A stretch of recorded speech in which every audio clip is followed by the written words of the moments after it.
Irmãos e irmãs, desejamos a todos muita paz, rogando a Jesus a companhia das suas bênçãos. Narra o evangelista Lucas, em seu evangelho, no capítulo 10, entre os versículos 25 a 37, a extraordinária parábola do bom samaritano. Um doutor da lei encontrava-se no meio da multidão que se reunia em torno do Cristo, ávidos pela sabedoria que dele se exteriorizava, das lições que disseminava, das vibrações de ternura e amor que espalhava, das curas que fazia, da luz que esparzia em torno de todos aqueles que se encontravam em seu derredor. E Jesus encontrava-se atendendo as pessoas, quando o doutor da lei, um sacerdote do farisaísmo, um grupo político-religioso dentro do judaísmo, se destaca e propõe a seguinte questão: Rabone, mestre, o que é necessário fazer para conseguir a vida eterna? Ao que Jesus, penetrando-lhe no íntimo, percebendo-lhe a malícia dissimulada, responde-lhe com uma nova indagação: o que diz a lei a respeito? E o doutor da lei, surpreso com o retorno que recebera do Cristo, respondera da seguinte maneira: diz a lei, citando um trecho deuteronômico, que é um dos 5 primeiros livros da Bíblia, que compõe a Torá, que é a lei para os judeus. Toda vez que no Novo Testamento, principalmente nos 4 evangelhos, de Lucas, Mateus, João e Marcos, Jesus faz referência à lei, ele está se referindo aos 5 primeiros livros da Bíblia. A Torá é composta pelo Gênesis, o Êxodo, Deuteronômio, Levítico e Números. E que é o fundamento de todo o judaísmo. E o doutor da lei, citando um trecho deuteronômico, diz o seguinte: está escrito na lei que eu devo amar a Deus sobre todas as coisas, com todas as minhas forças, com toda a minha alma, com todo o meu espírito, e o meu próximo como a mim mesmo. E o Cristo sorriu para ele e respondeu-lhe o seguinte: pois disseste muito bem, faze isso e viverás. E o doutor da lei, querendo aparentar que era uma pessoa nobre, uma pessoa boa, questiona novamente o Cristo: mas, Rabone, mestre, quem é o meu próximo?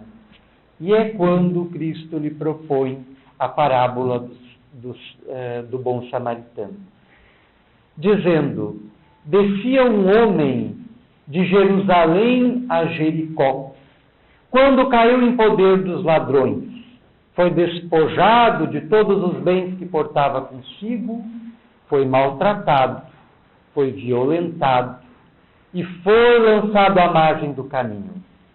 Passando por ali, um sacerdote, como o doutor da lei que o interpelava, olhou para aquele homem semi-morto, abandonado numa situação de flagício, e o ignorou, fazendo que não havia visto, e passou ao largo do mesmo, demandando a direção de Jerusalém, onde provavelmente se encaminharia ao templo para oficiar seus rituais religiosos. Passou também por aquele caminho um levita, né? Também um religioso judaico, que olhou o homem, titubeou entre ajudá-lo ou não, achou melhor seguir adiante, deixou-o abandonado e rumou da mesma forma na direção de Jerusalém. E passou por ali também um samaritano, que encheu-se de compaixão ao ver um seu semelhante abandonado, semi-inconsciente, todo machucado, atirado à beira do caminho, e aproximou-se dele, o soergueu, pensou as suas feridas, improvisou alguns curativos, colocou-o sobre o cavalo e seguiu o seu caminho.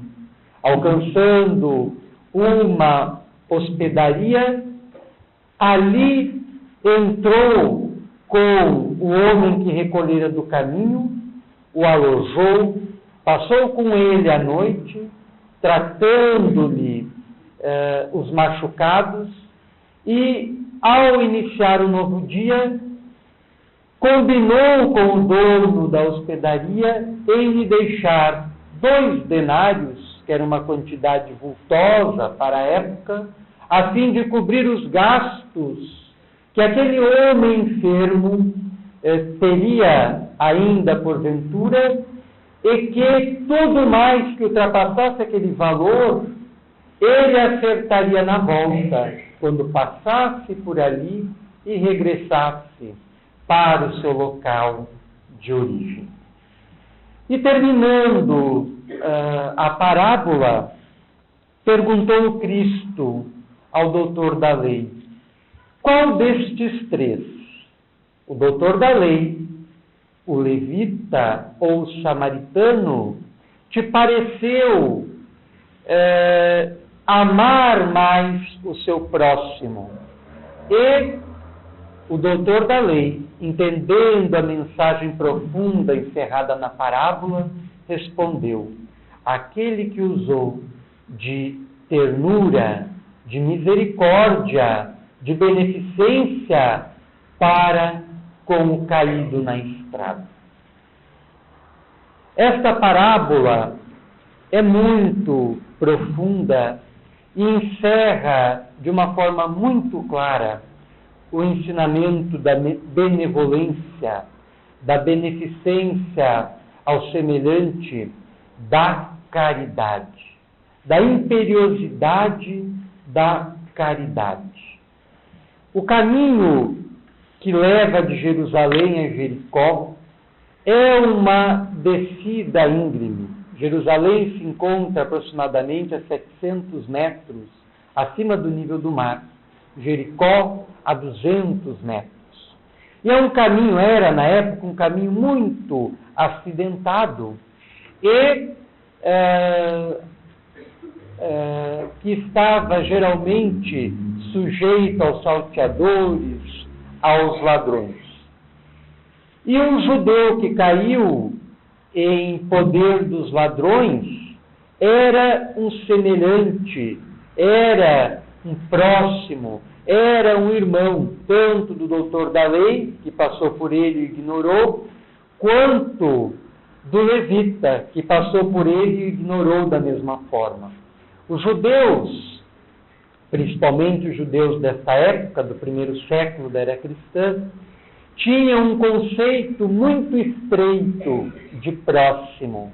O próximo para eles eram os seus familiares, a parentela, ou no máximo os compatriotas.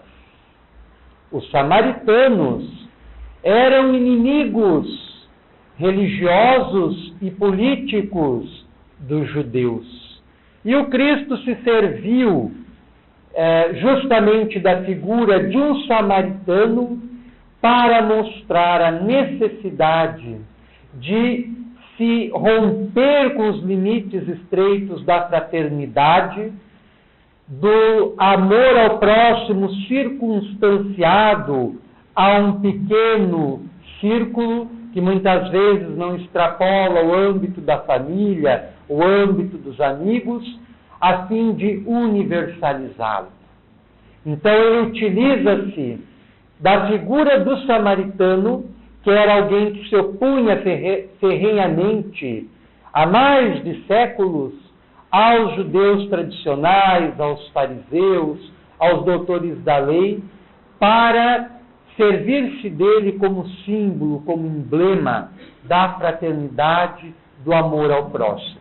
Os que eram semelhantes, os que eram do mesmo grupo, não atenderam aquele que estava caído na estrada, mas um estrangeiro, alguém fora daquele grupo, alguém que deveria passar por ali e ignorar, é justamente quem se enche de compadecimento, de compaixão.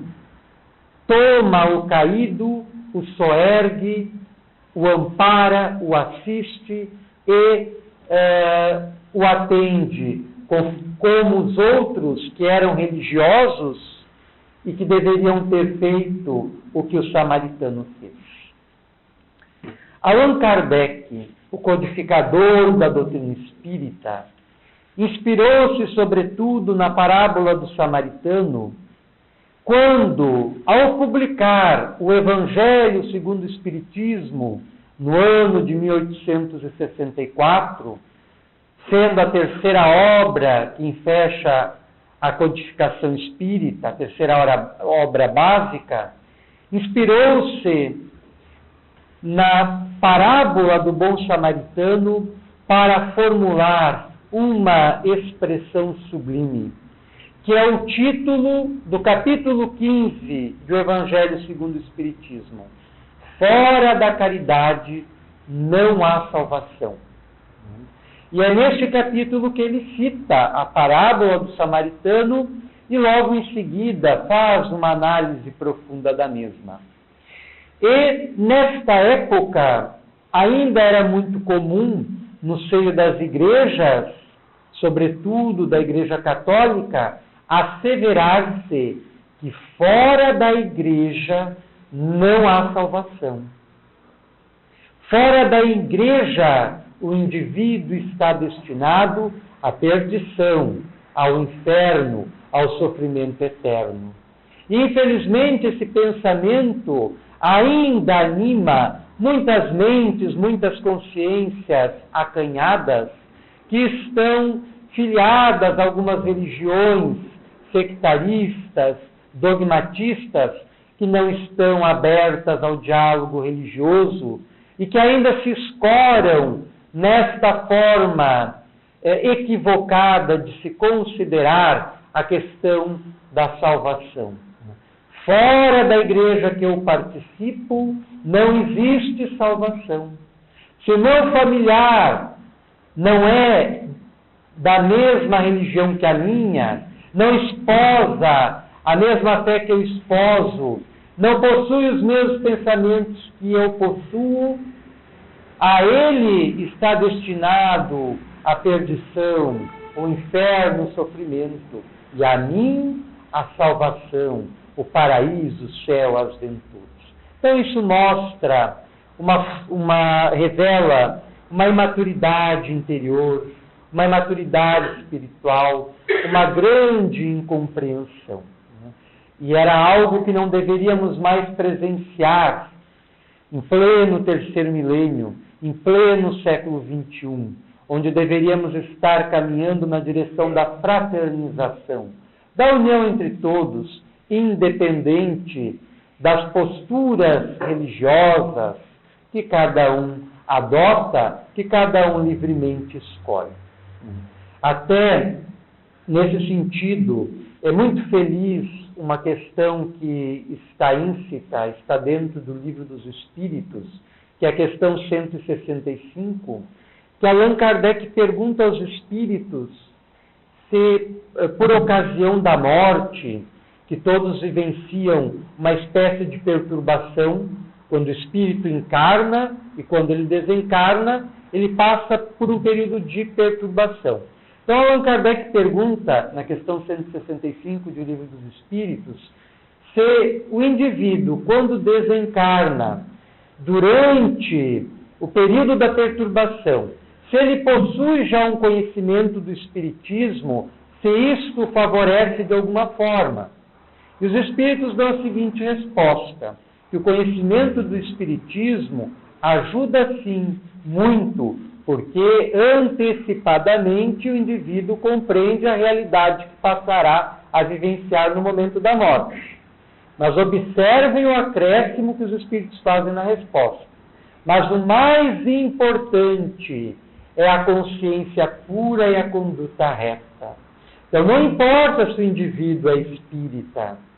Então, o pensamento dos espíritos está além, o pensamento dos espíritos está além do próprio espiritismo. Porque há muitos espíritas que também apresentam este pensamento de se considerar melhores, de se considerar superiores em função dos conhecimentos majestosos que a nossa veneranda doutrina nos propicia, e por este fato também se colocarem numa posição superior em relação aos demais. E os espíritos são peremptórios, colocam que o que é mais importante, além de ser espírita, é ter a consciência pura e um bom comportamento, uma boa conduta. É isso que fará a diferença no nosso despertar após a morte. Então, voltando ao capítulo 15 do Evangelho segundo o Espiritismo, fora da caridade não há salvação. No item 3, Allan Kardec começa a analisar a parábola do samaritano. E ele inicia a sua análise dizendo que toda a moral do Cristo se resume na palavra caridade. Todos os ensinamentos do Cristo, toda a vida do Cristo, todas as experiências do Cristo na Terra giram em torno da palavra caridade. A primeira pergunta feita pelo doutor da Lei Jesus: Rabboni, mestre, o que eu preciso fazer para alcançar a vida eterna? Essa afirmação revela a incompreensão que os judeus daquele tempo tinham com relação à vida futura. Jesus, quando responde para ele que se ele amar a Deus sobre todas as coisas e o próximo como a si mesmo, quando Jesus responde para ele, Jesus responde da seguinte forma: faz isso, ama a Deus sobre todas as coisas, ama o teu próximo como a si mesmo, faz isso e viverás. Jesus não faz referência à vida eterna que está presente na pergunta do doutor da lei, porque a pergunta dele pressupõe que nem todos experimentariam a vida eterna. Ele pergunta o que é preciso fazer para alcançar essa vida eterna. Se é preciso fazer alguma coisa para alcançar a vida eterna, então a vida eterna não é algo para todos. E isso revela a diversidade de concepções que predominava nas correntes judaicas desta época em relação à vida futura. Porque dentro do judaísmo havia uma ideia generalizada de que após a morte, algumas correntes defendem essa posição, o indivíduo iria para um lugar chamado Sheol, que se localizava nas profundidades da terra. A maioria das religiões da antiguidade situava o mundo dos mortos embaixo da terra. A morada de Hades dos gregos embaixo da terra.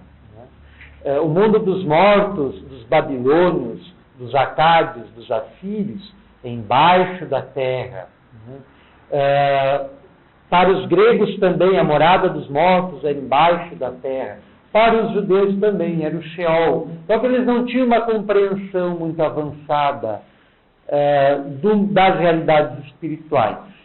A não ser alguns raros iniciados nos segredos de algumas doutrinas judaicas esotéricas, como a Cabala, por exemplo, onde possui uma visão mais ampla das realidades espirituais. Então, a pergunta do doutor da lei reflete essa pluralidade de concepções em relação à vida espiritual. Os saduceus, por exemplo, que era um grupo religioso contemporâneo ao Cristo, ao qual ele faz muitas referências nas suas pregações, segundo as anotações dos seus evangelistas, era um grupo materialista, um grupo religioso, seguia os preceitos da lei mosaica, da lei judaica, mas não acreditava que existia no ser algo que sobrevivesse à morte do corpo físico. Era um grupo materialista, mas religioso. Isso para nós hoje parece paradoxal. Mas reflete, então, as pluralidades de concepções que eles possuem em relação à vida espiritual. Jesus, que era dotado de uma sabedoria transcendente, compreendia como ninguém a questão da vida espiritual.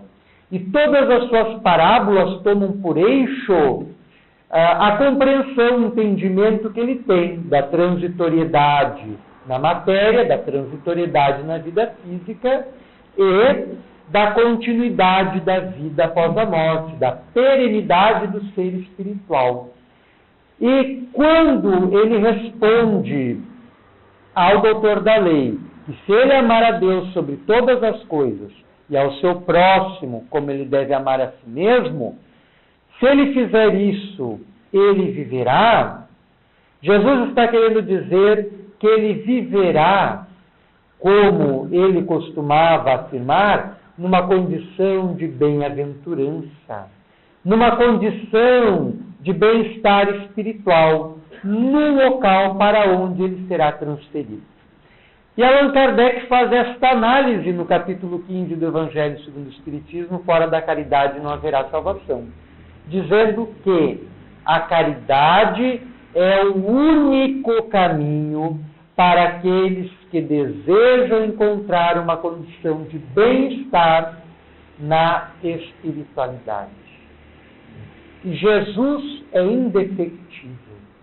Com a sua vida e com seus ensinos, ele mostrou qual o caminho que cada um de nós deveríamos seguir. E este caminho é o da caridade. No Livro dos Espíritos, há uma outra questão muito elucidativa, a questão 886. Allan Kardec pergunta: qual o verdadeiro sentido da palavra caridade? Como a entendia Jesus?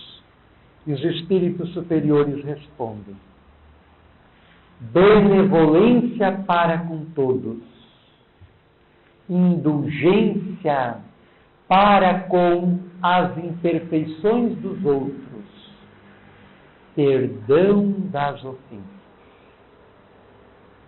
Então, os espíritos superiores que atuaram no processo da codificação espírita e que se encontravam numa condição consciencial muito avançada, muito além da nossa, em que nos encontramos agora, no século XXI, definem a caridade a partir de 3 princípios. Primeiro, benevolência para com todos. Segundo, indulgência para com as imperfeições dos outros. Terceiro, perdão das ofensas. Benevolência para com todos. Muitas vezes não conseguimos ser benevolentes nem com os nossos familiares, que dirá com o desconhecido, que dirá com aquele que se encontra caído à margem do caminho, indulgente para com as imperfeições dos outros. Nós não somos indulgentes nem com as nossas imperfeições. Não sabemos muitas vezes ser tolerantes conosco mesmos e caímos nos mecanismos da culpa, da autodestruição, de pensamentos negativos, que dirá ser indulgentes com as imperfeições dos outros. Perdão das ofensas. Da mesma forma, muitas vezes não conseguimos nem nos auto-perdoarmos, que dirá perdoar os outros. A mensagem lida precedentemente, durante as irradiações e preces, uma mensagem, me parece, se não me falha a memória, do capítulo 9 do Evangelho segundo o Espiritismo, intitulado A Paciência, que se encontrava no final do capítulo, na parte intitulada Instruções dos Espíritos, e era assinado por um espírito amigo, e que, na verdade, é de autoria do espírito Joana de Ângeles, o mesmo espírito que se comunica através do médium Divaldo Pereira Franco, fazia menção à necessidade que temos de perdoar. Dizia na mensagem, se não nos falha a memória, dar uma esmola é fácil.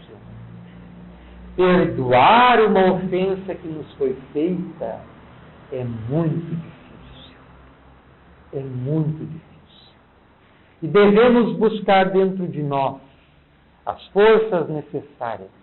Devemos orar, pedindo ao alto o concurso superior, a fim de conseguirmos ser pacientes no momento da dor, do sofrimento e, sobretudo, sermos superiores a tal ponto de perdoar o nosso agressor, o nosso algoz.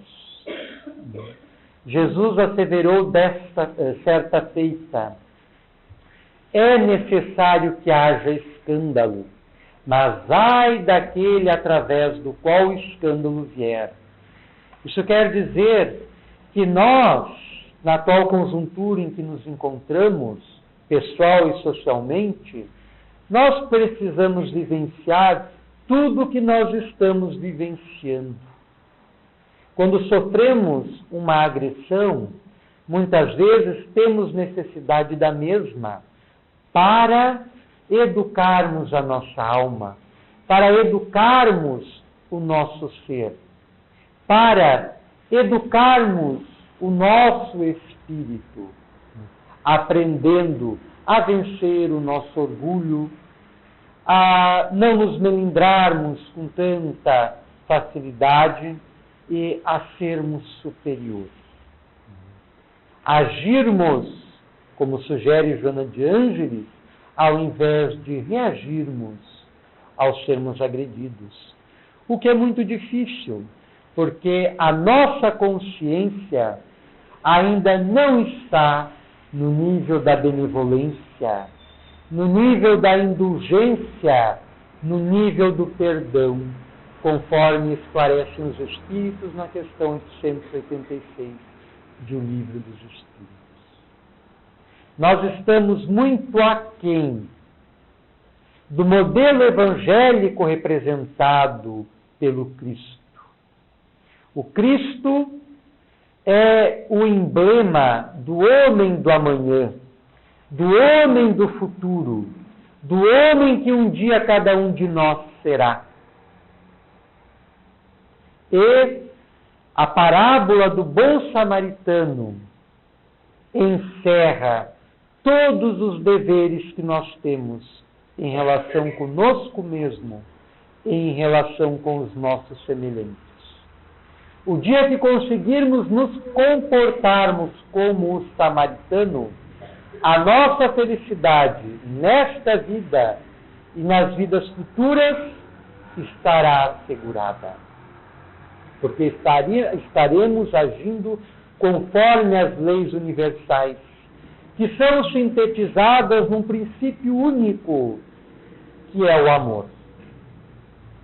O Espírito Emmanuel, através da mediunidade, de Francisco Cândido Xavier, psicografou uma obra extraordinária no ano de 1964, quando estava se completando o primeiro centenário do Evangelho segundo o Espiritismo, e que ele intitulou O Livro da Esperança.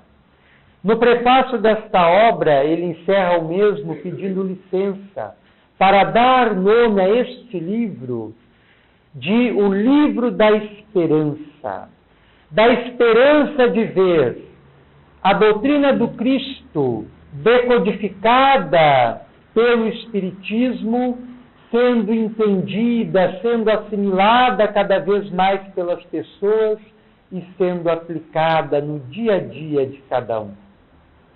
E no capítulo 28 desta obra, que ele intitula Psicologia da Caridade, ele inicia este capítulo, são pequenas mensagens, a exemplo desta coleção fantástica, O Pão Nosso, que constitui 4 volumes, Fonte Viva, O Pão Nosso, Caminho, Verdade e Vida, e Vinha e Luz.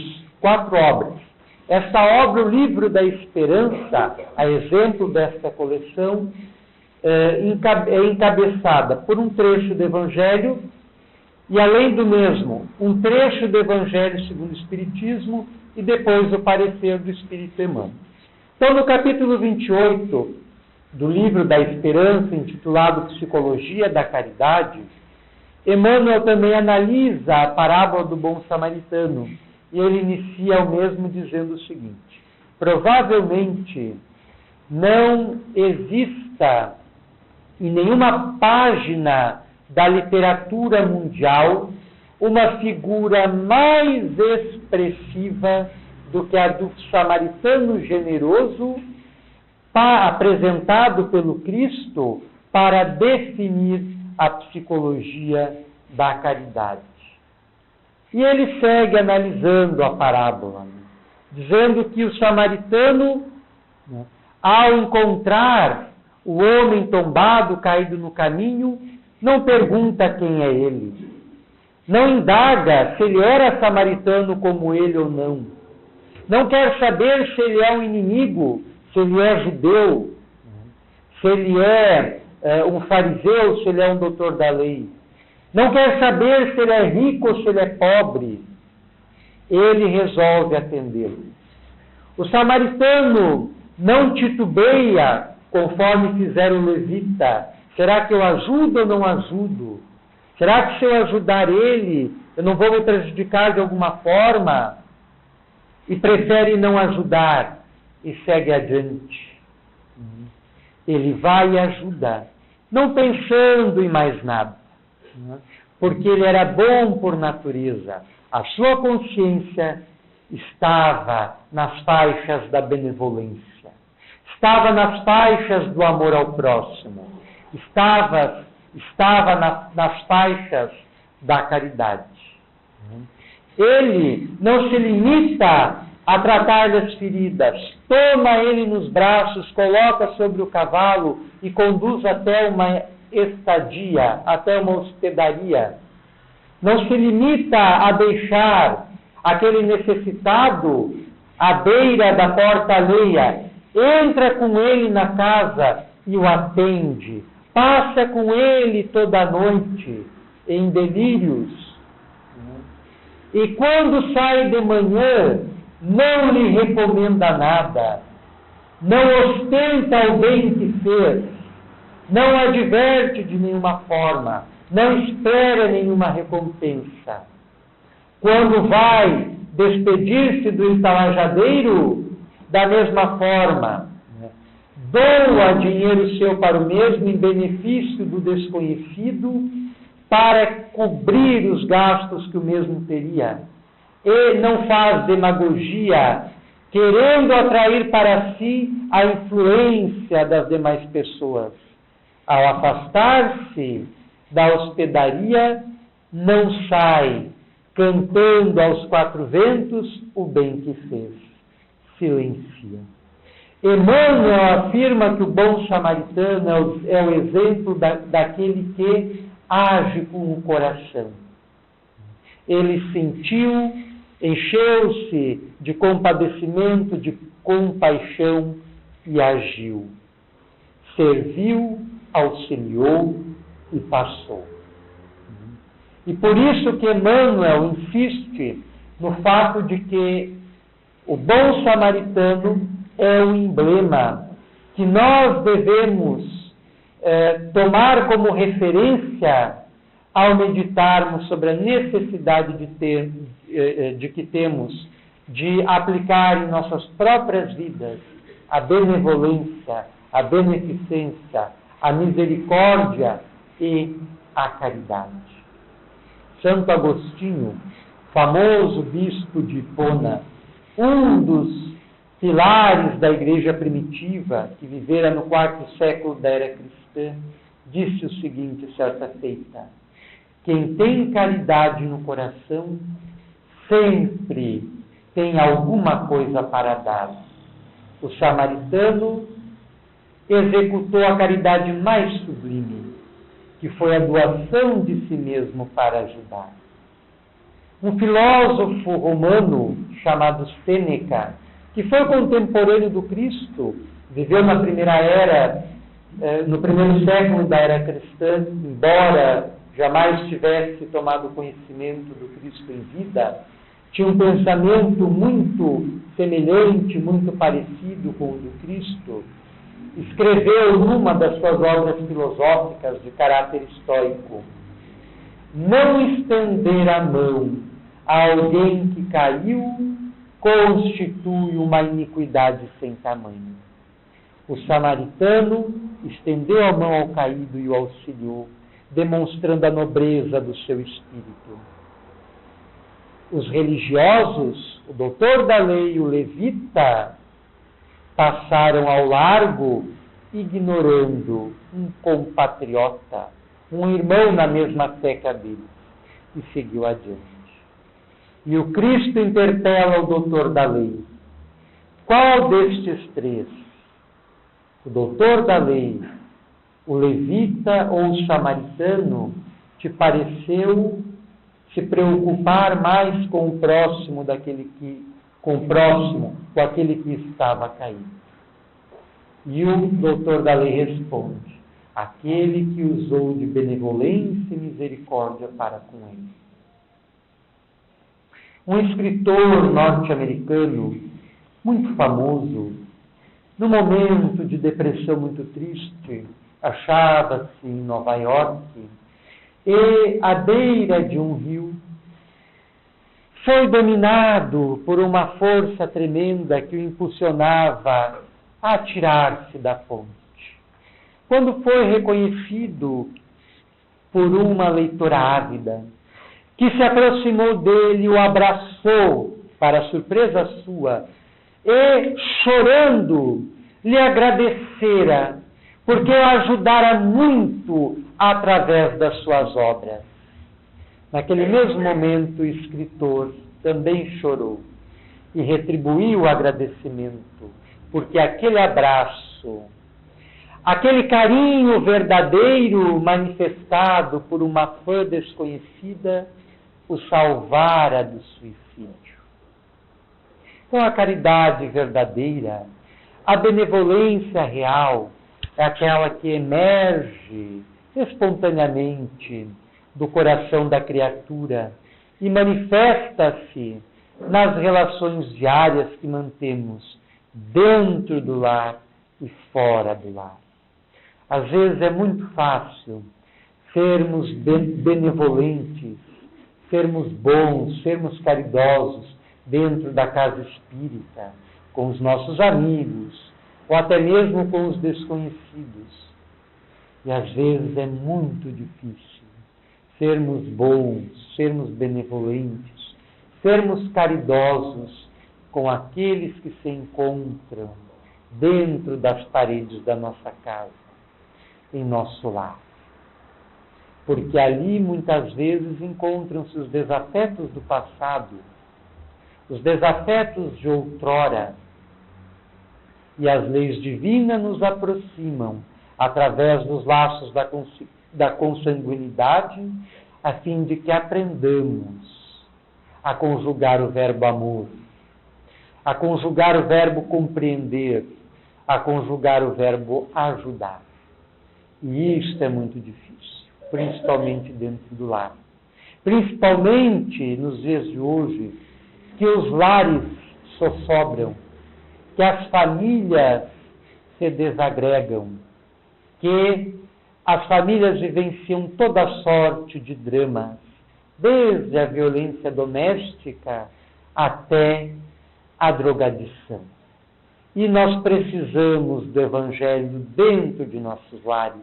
Nós precisamos do Evangelho dentro de nós mesmos para conseguirmos gerenciar esses conflitos, estas situações angustiosas e alcançarmos uma solução para as mesmas, pautadas nos princípios evangélicos, que são princípios de uma ética do futuro, de uma cosmoética que tem validade em qualquer parte do universo, não só na Terra, mas como em qualquer outro lugar do universo.